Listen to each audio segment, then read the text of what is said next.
In this example, we're told that according to the Internal Revenue Service, the IRS, the average length of time for an individual to complete, that is, keep records for, learn, prepare, copy, assemble, and send IRS Form 1040 is 9.83 hours, and that's without any attached schedules.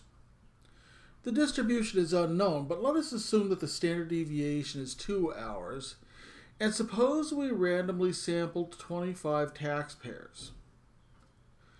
We want to find the probability that the 25 taxpayers took an average of more than 10.5 hours to finish their Form 1040s.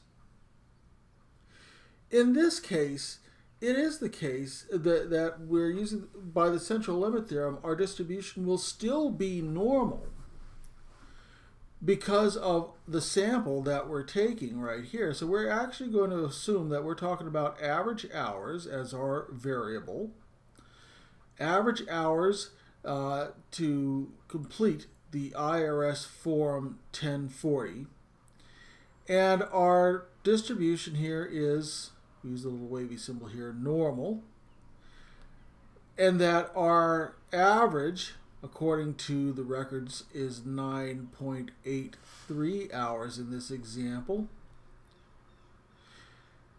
But we're going to use the standard error of the mean instead of just the plain standard deviation. The standard error of the mean is found by taking the standard deviation, in this case given as 2 hours, and dividing that by the square root of our sample size, in this case 25.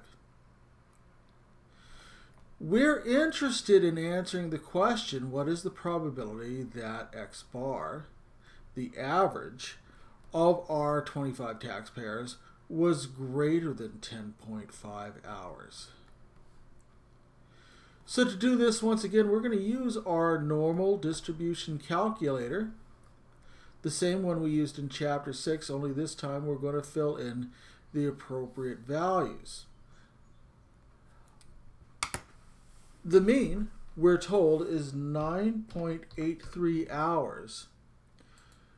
But for our standard deviation, we're actually going to get our standard error of the mean by taking our 2 hours and dividing it, our 2 hour standard deviation, dividing it by the square root of the sample size 25.